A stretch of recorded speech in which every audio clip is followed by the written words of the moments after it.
even if you're the person hiding in a corner at every event, pretending to check emails. Networking isn't just a nice skill to have, it's a game changer. When you're good at it, you'll wonder why you didn't start sooner. More connections, more opportunities, more profits. It's like unlocking a cheat code for life. So whether you're in life, whether you're the life of the party, or let me just stay at home and type, we've got something for you. So stick around. Let's turn those small turbulence into big win. Now, I am very fortunate. I've got a guest. His name is Andrew Bolton. And Andrew is the CEO of TechRescue. He's an entrepreneur passionate about simplifying for seniors and small businesses. With a background in sales, finance, and academia, he thrives on solving challenges, building innovative solutions. My work is an adventurer and Harley enthusiast. And I notice your coffee cup, your mug, is a Harley Davidson. There we go. You're talking about small businesses and seniors that come from the mortgage world. So you reverse mortgages. I have a certain place in my soul for seniors because they seem to be left out of just about everything. So I'm very happy to hear all that. But let's just start. So Andrew, why don't you introduce yourself? Good afternoon. My name is Andrew, founder of TechRescue LLC. In simplest terms, it's a 24-hour customer support helpline for tech services. We cover everything from Bluetooth to connectivity to TVs, tablets, phones. We're branching into cybersecurity, which has its own legal and technical issues that we need to navigate around. But we help seniors when basically they need help. We got here. My father walked into the kitchen one night with my mother and I having a conversation and asked, how do you forward an email? Now, most of us are somewhat technically sound, and to hear that kind of question is startling in its own way. And I explained it to him, and later on I showed him. We went back to his office and I showed him, and I was laughing and having coffee, which I am a caffeine addict, with my mother. And I said, there's gotta be a service out there that you could just call up, because we have Uber Eats, we have DoorDash, we've got Uber itself, we've got all these apps, all these things that make life convenient. How is there nothing like this? And she looked at me and said, is there? And I said, I don't know. So I picked up my phone and we searched and there wasn't. And she asked a very interesting question. How would we do it? And I didn't have an answer. I said, let me get back to you. And sure enough, I don't know if anybody else can relate, but our refrigerator is stainless steel and it turned into a whiteboard. And a few weeks later, this is the business card I carry, which we'll get into in terms of networking. And that's how we started. And we've grown in ways that I didn't expect it would be so receptive in this market, but that also indicates that there really is this vacuum out there. And if we look at technology over the past, let's just say 5-10 years, we're talking about generations that unfortunately are dying off. The great generation from the early 1920s up until just the middle of World War II, so like the 1943s. If we think about time in history from 1920 to 2025, we went from the typewriter, which was an advanced concept for my grandmother. My grandmother in the Depression was typing letters for businesses for money, to now this. They've completely had an entire world change how many times over for them. So yeah, they need some help. I remember that in 1991, I was in Desert Storm and I was in a hut with a few other tech sergeants that I was part of. And I got a phone call from my father-in-law. How does he do this? I got a call from my mother. How does she do this with a PC? And so I know exactly what you're talking about. And this is going back quite a few years, but it's the same.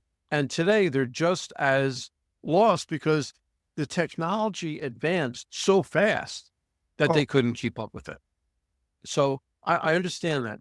But let me ask you a question.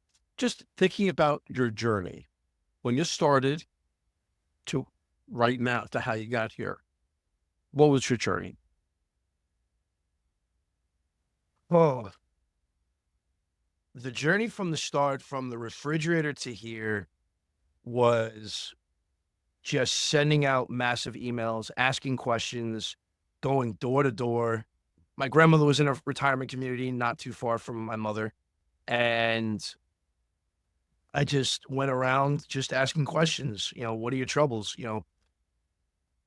I had to get the information. I had to do a market test. I had to understand the market that I was trying to penetrate. No multi-million dollar deal is going to be done by a tweet. It's not going to happen. You have to go out and meet the people. You have to go out and shake hands. You have to go out and introduce yourself and ask the questions directly to your consumer. Yes, technology has made business and reaching out to the world astronomically easier, right? I can send a message to somebody directly right now in Singapore, but is that as effective as, you see somebody and, hey, excuse me, can I just get 30 seconds?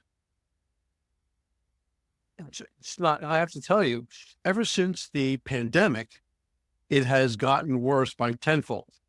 Everybody thinks they can do business by the cell phone, by Zoom, but you lose that personal touch. You lose that feeling the vibe of the room, feeling the vibe of the person. You are missing out on so much The if you authenticity. don't. It's the authenticity Authenticity. that we're Yes. missing. How Yes. good, ever since the pandemic, all right, let's all go back. Let's all go back in time. When we look at the psychological studies from, Boston Medical and the New England Medical, the New England Journal of Medicine, the amount of depression, anxiety, loneliness, fatigue, all of these symptoms, all of these things that people were experiencing was from isolationism.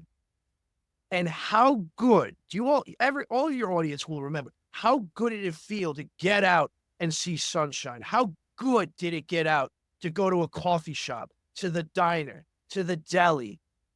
Remember opening day at Yankee Stadium was packed. There is something about human nature that we want to be around one another. We want to be together. Yep. The pandemic proved it. I say whenever I go on a stage, I do a workshop for a company. I do this all across the country. And what I say is, how many 20 somethings, how many 30 somethings are there in the audience?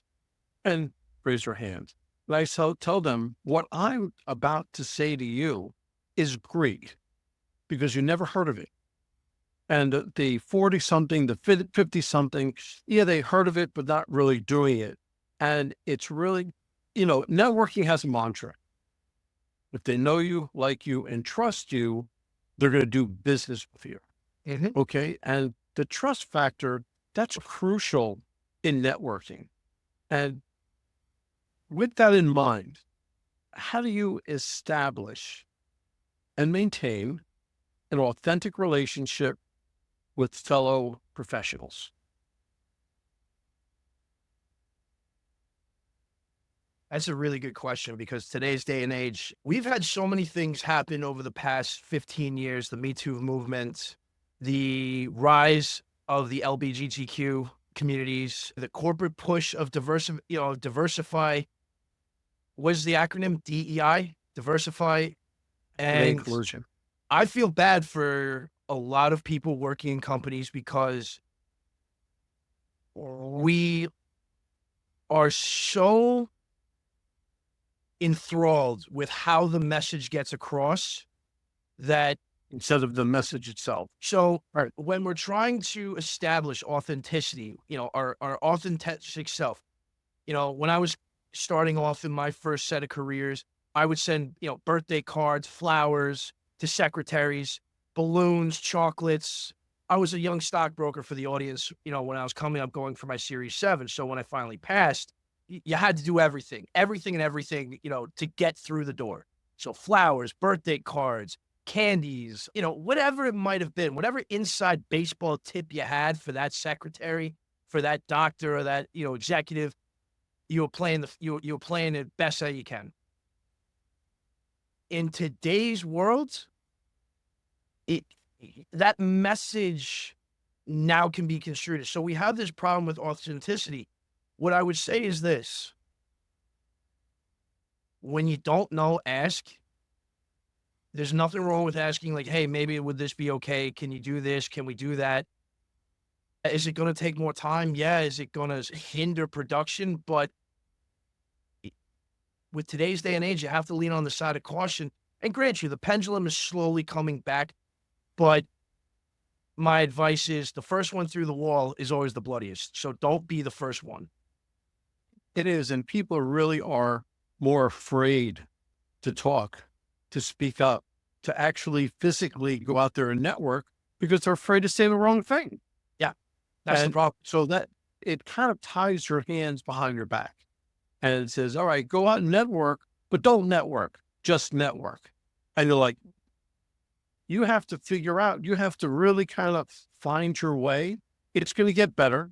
And I believe that it'll get better in the next year or two, but it will really show you what to do, what not to do. And as far as what you can do in the workplace, I think things are easing up a little bit, but networking is still top. It's still tops. So with that, this is the approach I take. The best bit of advice I got in sales was, I'm not selling you. I'm vetting you. I'm not trying to sell you. Somebody walks into a Cadillac dealership, they want a Cadillac or they're thinking about a Cadillac. I'm not going to the person on the street and trying to sell them an Escalade. They came in for a reason. Now I need to find out, are you a willing, able, and a qualified buyer? So when we're networking, what you're asking yourself is this: is this person somebody that is useful in my network? You're not trying to sell yourself. You're not trying to put forth anything. Take the step back, take the reverse mindset, and then ask the questions of, is this person good for my network? Take that mentality and you'll have a little bit easier time because you're not worrying about what you're going to say to this person. You're vetting the person. So when you feel like there's this awkward pushback, you say, all right, hey, it was really nice to meet you. I'm going to go grab a drink, or, I'm going to keep working my way. People love to buy. They love to buy, but they hate to be sold to. Yeah, okay. Absolutely. So you keep that in mind. And really what you want is really very important, because what I talk about when I go into a networking event and I say, have the person talk, have them talk about themselves, about what they do for a living, talk about their family. I use FORM, FORM. It's family, education, recreation, and a message where you can get the same level and have them talk. And then as soon as you figure out that, yeah, this is a person that I want to be part of, you say, something, I like you. I like what you do. How can I make you more successful? How can I be a great referral source for you? The value add. The values, right? So now the most important thing is, I used to go out to networking events and get a shoebox full of business cards out the window, right? You come back with 15, 20 business cards and you've done your job. But the thing is, on the back of the business card, write down the date, the function, and something you spoke about. So it reminds you. But that is the most important thing. Let me ask you a question. Now that we're going into networking type events, they can be overwhelming. What tips do you have for making the most out of conferences, seminars, or just industry events? This is going to be something everybody's heard, but it's useful. Number one, plan. What are we trying to accomplish here? Because yes, there are lots of events. There's a lot of Christmas parties, a lot of New Year's Eve parties, a lot of events that people can go to. First off, what is it that you're trying to accomplish? Are you trying to make a sale? Well, making a sale at a networking event is very rare. I mean, you're talking about meeting the right person at the right time, at the right moment that has all the qualifying questions answered and they're ready to go. Like the budget's already been set. It's been already valid. The team is signed off on a hearing. What are their businesses like right now? Right? For example, in the state of New Jersey, roofing business is in trouble, big trouble right now. We've had almost 3.5, 4 months of a drought. You're not going to replace your roof if you don't have any leaks, and you're not going to have any leaks if you don't have any rain. So you have a whole group of roofers that are talking to plumbers, who are talking to contractors, who are talking to bricklayers, who are talking to electricians and plumbers. And everybody's networking and trying to say, hey, listen, I got nothing. Well, that's all right. I heard that, hey, let me see if I can get you the number. That's networking in its real-time form. And if you apply that to yourself, you might find yourself going down a profitable rabbit hole, but you're not going to get there unless you stand there and have the conversations. You're not going to catch any fish if you don't put your line out in the water. Correct. So with all that being said, what do you feel are the most common challenges and what have you done to overcome them? I'm going to be fortunate. I'll take credit where I think at the age of 35, going on 36, I think we were the last of the generation of being thrown outside by our parents on Saturdays. This device right here has been the greatest and worst invention since the history of mankind. You go to a gym and all you do is see people staring at their screens. Nobody's engaging. Nobody's talking to one another. The biggest challenge that I face in my business, in what I'm trying to do, is navigate through noise. But what I think listeners who are in your podcast are probably facing is the fear of getting behind the shield, because this is a shield. Absolutely. You can't be afraid of it. Absolutely. The person that is not afraid to shake as many hands and bounce around the event is going to be 10 times more likely to be the most successful person in a company. Because what's the worst that somebody's going to say to you? No. Okay. It's right. They said no. Absolutely. You don't know unless you try. If an event has 30 people, one person said no, you still have 98% of the entire population to go through. You have 29 more left to go. Even if you were to take a 10% average, that's 3. And then you go less than that, that's 2 phone calls. You go less than that, a half, that's 1. That's 1 meeting. Out of those 30 people, you got 1 meeting. That 1 meeting may be a sale. But you got to play the odds and statistics. And guess what? This is not going to build you favor. It's not. That's a distraction.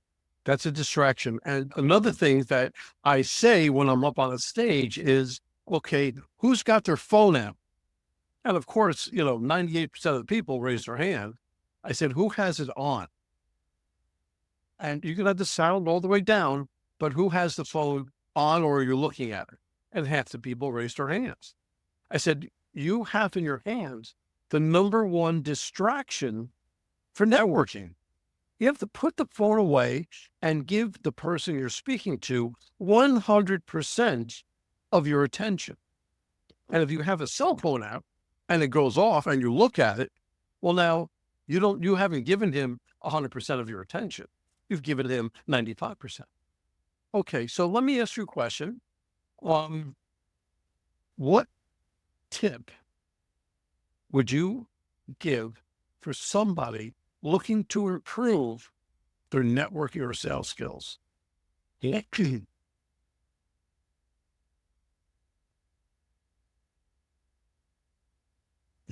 not going to take credit for this. The best piece of advice that I got was from a gentleman named Mark Barato. He was one of my first bosses. He told me to date and flirt with your client. What I mean by that is this. For all those who are married or engaged, you found your significant other, you wooed your significant other, and you've kept your significant other. It's no different than business. When you're sitting at a restaurant table and you're on a date and your date takes out their phone, going back to the cell phone, how does that make you feel?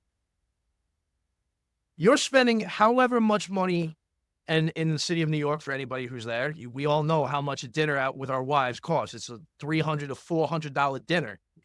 I'm from New York. So if you're spending $300 to $400 on a dinner, would you or would you not want that person to be fully paying attention to you, having, a nice, robust conversation and having this relationship flow? Of course you would. So why would you not give that same type of effort to a possible client? Because going back to our conversation in the beginning, authenticity. When you show your clients, when you show the people that you are trying to get something from, that to you at this moment, there is nothing more important than them, they will feel that. They will respect that. And they in turn will reciprocate that. In today's new world of business, the companies and the people that will be successful are the people who take that extra step. When companies are creating AI chatbots, AI call centers, AI persons to deal with our customers, why do you think TechRescue only uses real people? Why do you think TechRescue refuses to use chatbots? No mazes, no chatbots, no robot calls. You get a real person. Why? Because when you need help, you pick up the phone, you call TechRescue, you will get help from a real person. That's authenticity. Because when you're in somebody from within the country, our call center is in South Carolina. We run 24 hours a day. We're expanding to Canada and Mexico, so we're dealing with French and Spanish. What makes us successful is because when somebody is in need, we've all been there. When your insurance policy lapsed, or you're on the side of the road, or whatever it might be, you call up and you get 1 for English, 2 for Spanish, and then you have to go, yes, no, yes, customer service. How long did you spend on the phone when you just want somebody to come and help? Now, that sentiment is exactly what your clients are looking for. When there is a problem, are you going to get them, or are they going to get your robots? Are they going to get the navigation, the push around? How do you think your client is going to feel? How do you think your client prospect is going to take that when the moment, game day, kickoff, that moment comes when you said all the things you needed to say to them and the final test comes? Now, exactly. If you can give anything to anybody to answer your question, is be authentic and treat your prospects and your clients the same exact way that you would treat your spouse, the person that you gave all your attention to. How successful was that? And I agree 100%. I've been married for 36 years, so I know exactly what you're talking about. It's work. It's great. Listen, of everything you said, give me one takeaway that my audience can use today. One takeaway. Stop being so scared. Okay. I've walked into call centers. I've walked into trading firms. This young generation and the ones just behind me, we've given them participation trophies, and unfortunately, we haven't done anything to prepare them from the real world. The real world is mean, ugly, nasty. People say mean things to you on the phone. People don't want to talk to you. You're taking up time, you're taking up resources, you're taking up whatever. You're going to be told no. And if you're on the phone and you do a phone business, you're going to hear some really mean, really, really disgusting things. Yeah, I remember when I was just starting in the mortgage business. Oh, yeah. I had those sheets and sheets of people's names and numbers and everything. And all I was trying to do was get an answer from somebody besides a no click, you know, and from 100 people or 150 people that I called every day, if I got 2, I was lucky. So I know exactly what you're talking about. Andrew, I was just going to say, when we were learning how to do it, it was $100 a day, 500 a week is 2,000 a month, 2,000 a month is 24,000 leads in a year. You're going to tell me every call makes you a little bit sharper. That's 500 attempts every single week, 2,000 attempts every month. You're going to tell me over the course of 1 year at 24,000 times that bad, you're telling me that you're not going to get good? You're telling me that you're not going to get better? Let's practice. And networking is like, and you got to practice. You want to get better than good because you want to be able to communicate like us, but you have to start somewhere. And I always suggest starting by taking a networking event and put it on your calendar. You should go to at least 2 a month. Okay. And just keep going to networking events until you get better. I got another one. Go to a bar, sports bar, whatever bar you like, and have a conversation with somebody.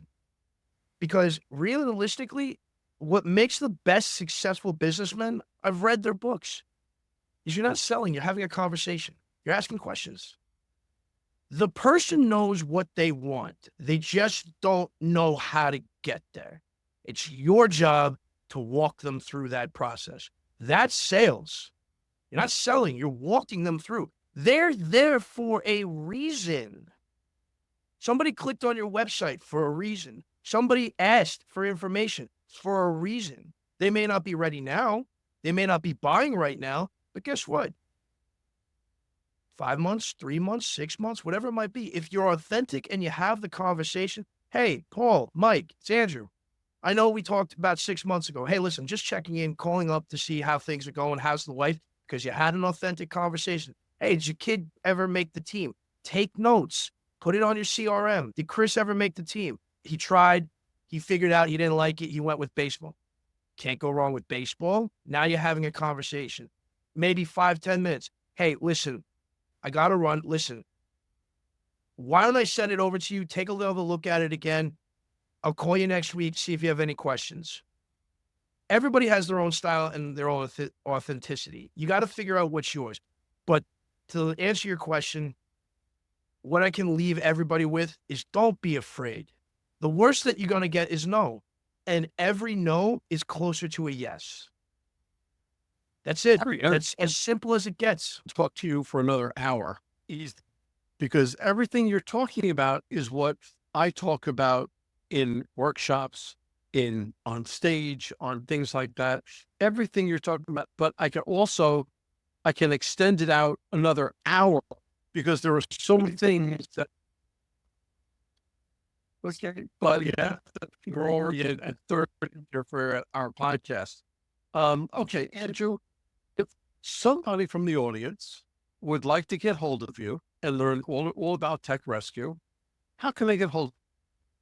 So you can reach us at www.techrescue.io, or you can go to help@techrescue.io. That we can get all of our messages there for them. It's been a pleasure. I had a fantastic opportunity. And if you ever want to discuss more, I'd be more than happy to share some insights and bring along people that I've met along my journey that can give their testimony to, what made them successful, because that's what networking is all about, building relationships and leaning on those relationships. That's another aspect of this, is that successful people did not do it alone. That is the most important thing I think everybody needs to understand. Nobody ever climbed the mountain alone. There was always people around them. That's fantastic. That's very insightful. Andrew, like I said, I can talk to you for another hour. Okay, Andrew, Then I will talk to you in a little while. Thank you so Well, that's a wrap, folks. A huge thank you to our special guest for sharing such incredible insights today. And of course, a big shout out to you, our amazing listeners, for tuning in and spending your time with us. Remember, networking isn't about being perfect, it's about being present. So take what you've learned today, get out there, and make some meaningful connections. If you enjoyed this episode, don't forget to subscribe, leave us a review, and share it with someone who could use a little networking inspiration. You can find me on Apple, Spotify, YouTube, or my website, michaelaforman.com. Remember, until next time, keep practicing, keep connecting, and keep building those relationships. This is Michael A. Forman signing off. Take care and happy networking.